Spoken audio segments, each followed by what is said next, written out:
திருச்சிற்றம்பலம். தென்னாடுடைய சிவனையை போற்றி, எந்நாட்டவருக்கும் இறைவா போற்றி. அனைவருக்கும் வணக்கம். உலகெங்கும் வாழும் நெக்ஸ்ட் ஜென் சேனல் நேயர்களுக்கு இந்த மாதம் ஆவணி எப்படி இருக்கும் அப்படிங்கிறத நம்ம முழுமையாக பார்க்கலாம். ஃபர்ஸ்ட் இந்த மாதத்துல என்னென்ன கிரகங்கள் மாறுறாங்க, இறுதியாக என்ன வழிபாடுகள் செய்யலாம் அப்படிங்கறதையும் நம்ம பார்க்கலாம். முதல்ல பாத்துட்டீங்கன்னா, புதன் அப்படின்னு சொல்லக்கூடியவர் 21ஆம் தேதி தன்னுடைய சொந்த வீடாக இருக்கக்கூடிய கன்னியா வீட்டுக்கு ஆட்சி உச்ச பலம் பெற்று வருகிறார். 16ஆம் தேதி சுக்கிர பகவான் கன்னி வீட்டிலிருந்து தன்னுடைய சொந்த வீடாக இருக்கக்கூடிய மகாலட்சுமி கடாட்சத்தை கொடுக்கக்கூடிய துலா வீட்டுக்கு வரப்போகிறார். அது மூல திரிகோண வீடு, ரொம்ப பவர்ஃபுல்லான வீடு. சனி பகவான் ஆல்ரெடி வக்கரகதியில தான் இருக்கிறார். அது மட்டும் இல்லாம குரு பகவானும் உச்சத்துல இருக்கார். சூரியன் அப்படின்னு சொல்லக்கூடியவரும் ஆட்சி பலம் பெற்றிருக்கார். பாருங்க இந்த மாசம் எவ்வளவு கிரகங்கள் ரொம்ப பவரா இருக்காருன்னு பாருங்க. சூரியன் வந்து ஆட்சி, சுக்கிரன் ஆட்சி பலம் பெற்றிருக்கார், புதன் ஆட்சி உச்சம் இரண்டையுமே பெற்றிருக்கார். அதே போல குரு பகவான் உச்சமா இருக்கார். சோ இந்த யோகம் எல்லாமே பாத்துட்டீங்கன்னா ஒவ்வொரு ராசிக்கும் மிகுந்த நற்பலன்களை கொடுக்கக்கூடிய அமைப்பை கொடுக்குது. இப்போ ஒவ்வொரு ராசிக்கும் என்னென்ன செய்யும் அப்படிங்கிறதையும் நம்ம முழுமையாக பார்க்கலாம். மகர ராசிக்கு உண்டான ஆவணி மாத பலன்களை பத்தி பார்க்கலாம். மகர ராசியை பொறுத்த வரைக்கும் பாத்துட்டீங்கன்னா, இந்த மாதம் ராசி அதிபதியும் 2ஆம் அதிபதியுமாக இருக்கக்கூடிய சனி பகவான் வக்ரத்துல இருக்கார். இருந்தாலும் குரு பார்வையில நல்ல பலனுங்க.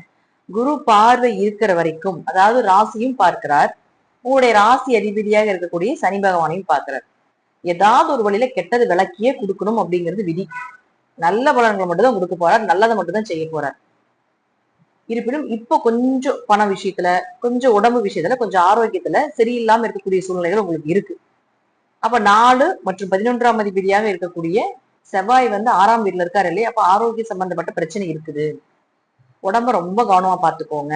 இது உங்களுக்கும் உங்க தாய், இவங்க 2 பேர்ல யாரோ ஒருத்தருக்கு வர்றதுக்கும் வாய்ப்புகள் இருக்கு. அப்ப 4 கூடையவரை 6ல் இருக்கும் பொழுது பிளஸ்ஸா சொல்லணும்னா ஹோம் லோன் கிடைக்கும். நிறைய பக்கம் கடன் வாங்கறதுக்கு உண்டான வாய்ப்புகள் கிடைக்கும். கேட்ட இடத்துல கொஞ்சம் பணம் கிடைக்கும். தடைப்பட்ட காரியங்கள் எல்லாமே நடக்கும். பாதியில நின்றுட்டு இருக்கக்கூடிய வீடு எல்லாமே மீண்டும் எழுந்து வரும். அதற்குள்ள நம்ம இப்ப எல்லாமே உண்டு. அப்ப அவரே உங்களுக்கு 11ஆம் அதிபதி ஆகாருன்னா லாபத்துக்கு குறைவில்லை. வரக்கூடிய லாபங்கள் எல்லாமே கொஞ்சம் இந்த நேர காலகட்டங்களில் கொஞ்சம் நகையில அடமானம் வச்சிருக்கீங்க இல்லையா, அதெல்லாம் நிவர்த்தி பண்றதுக்கு வாய்ப்புகள் கிடைக்கும். ராசிக்கு 7ல குரு இருக்கிறார். அதனால கண்டிப்பா லாஸ்ட் பீரியட்ல நகையெல்லாம் கொஞ்சம் அடமானம் வச்சிருப்பீங்க, கொஞ்சம் கடன்ல பினான்ஸ்ல வாங்கி வச்சிருப்பீங்க இல்லைங்களா. அந்த 11ஆம் அதிபதி 6ஆம் வீட்டுல இருக்கும்போது அதெல்லாம் அடைக்கிறதுக்கு வாய்ப்புகள் கிடைக்கும். இந்த அமைப்பு எல்லாமே உண்டு. அடுத்தது சுக்கிரன். சுக்கிரன் பாத்துட்டீங்கன்னா உங்களுடைய ஜாதகத்துல 5-10 கூடையவர் நீசமாகிறார். அதனால ஒரு 16ஆம் தேதி வரைக்கும் குழந்தைகள் விஷயத்துல, குடும்ப ஒற்றுமை சார்ந்த விஷயத்துல, தொழில் சார்ந்த விஷயத்துல எல்லாம் கவனமா இருக்கணும். இந்த 16ஆம் தேதிக்கு மேல சுக்கிரன் அப்படின்னு சொல்லக்கூடியவர் உங்களுடைய ராசிக்குள்ள வந்துருவார், ஆட்சி பலம் பெற்று வந்துடுறார். அது வரைக்கும் அப்பா உடல்நிலையில கொஞ்சம் கவனமா இருந்துக்கும். ஏன்னா தந்தை ஸ்தானத்துல தானே சுக்கிரன் நீசமாகிறார். சோ அவருடைய உடல்நிலையில கவனமா இருந்துக்கோங்க. அதற்கப்புறம் ஆட்சி பலம் பெற்று துலா வீட்டுக்கு வரும் பொழுது தொழில் அருமையா இருக்குங்க. குடும்ப தேவைகளை பூர்த்தி பண்ணுவீங்க. உங்க ஜாதகத்தின் மூலமாக குழந்தைகளுடைய தேவைகள் சூப்பரா இருக்கும். அங்கிருந்து 4ஆம் இடத்தை பார்ப்பார். அதுக்கப்புறம் ஆரோக்கியம் சூப்பரா இருக்கும். வீடு மனை சொத்துக்கள் வாங்குற அமைப்பு இருக்கும். உங்க வீட்டுக்குள்ள இன்டீரியர் டெக்கரேஷன் எல்லாமே பண்ணுவீங்க. புதுசு புதுசா எல்லாம் மாத்துவீங்க. இது அப்படி இருக்குது, இது இப்படி இருக்குது, நல்லாலேன்னு பழசெல்லாம் தூக்கி எரிஞ்சு வீசிட்டு புதிய பொருட்கள் புதுசா எல்லாமே வாங்கிட்டு வந்து போடுவீங்க. சோ இதெல்லாம் நடக்க போகுது. புது புது ட்ரெஸ்ஸஸ் எல்லாம் வாங்குறதுக்கான வாய்ப்புகள் கிடைக்கும். மனசு கொஞ்சம் தெளிவாயிடும். இந்த குழப்பங்கள் எல்லாம் விலகிடும். ஃபர்ஸ்ட் ஆரோக்கியத்துல இருந்து வந்து பிரச்சனை சரியாயிடும், ரெடி ஆயிடும். உடம்பெல்லாம் சூப்பரா வச்சுக்குவீங்க. அதுக்கப்புறம் இந்த அமைப்பு எல்லாமே உண்டு 16ஆம் தேதிக்கு மேல. அதே போல குழந்தைகளுக்கும் அவர்களுடைய தேவைகளுக்கும் பூர்த்தி பண்றதுக்கு எப்படி பணம் வரும் வந்துடும் உங்களுக்கு. இதெல்லாம் சூப்பரா இருக்குங்க மகரத்துக்கு.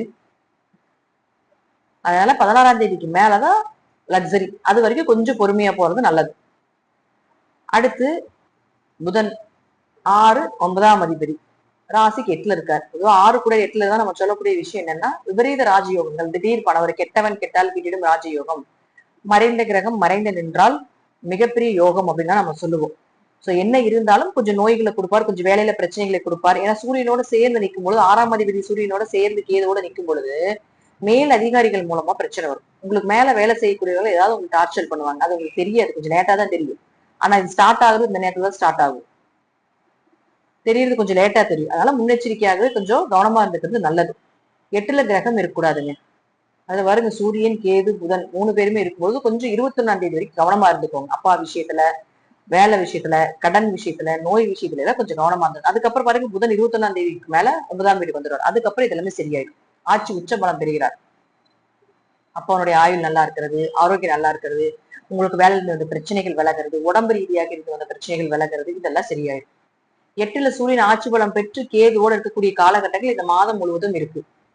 கொஞ்சம் சின்ன சின்ன அவமானங்கள் வரும். பட் சூரியன் ஆட்சி பலம் பெற்றிருக்காங்க, காப்பாத்தி விட்டுருவாரு. பெருசா வர்றதுக்கு வாய்ப்புகள் இல்லை. ஆனா உங்க ஜாதகத்துல சூரியன் கேது, சூரியன் ராகு சேர்கிறதா கொஞ்சம் கவனமா இருந்துக்கும். இது வந்து பித்திருதோஷத்தின் உச்ச நிலை. அதனால என்ன ஆகும் அப்படின்னு பாத்தீங்கன்னா, கொஞ்சம் பூர்வீக சொத்து, பூர்வீகம் சார்ந்த விஷயத்துல பிரச்சனைகளை கொடுக்கும் இந்த மாசமும்.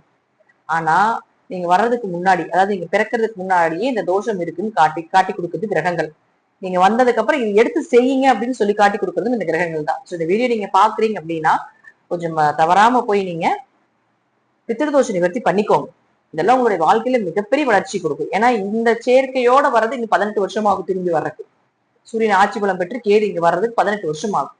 சோ இப்ப நீங்க பண்ணினீங்கன்னா பல வருடங்களாக நீங்க யாருக்குமே திதி தர்ப்பணம் கொடுக்கல, உங்க முன்னோர்களுக்கு திதி தர்ப்பணங்கள் கொடுக்கல அப்படின்னாலும் இப்ப அதை நீங்க செய்யும் பொழுது கண்டிப்பாக உங்களுக்கு அது நல்லா வேலை செய்யும்.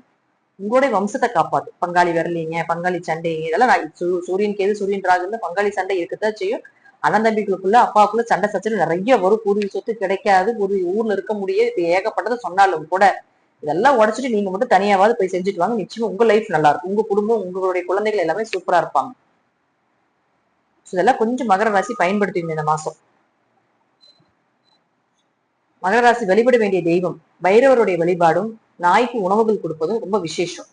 இதெல்லாம் பண்ண நல்ல வளர்ச்சி கண்டிப்பா கொடுத்தே தீரும் அப்படிங்கிற எந்த மாற்று கருத்துக்கு இடமே கிடையாது. இதெல்லாம் உங்க ஜாதக ரீதியாகவும் தசாபுத்திகள் ரீதியாகவும் நான் சொல்லக்கூடிய கருத்துக்கள் சிறிது மாறுபடலாம்.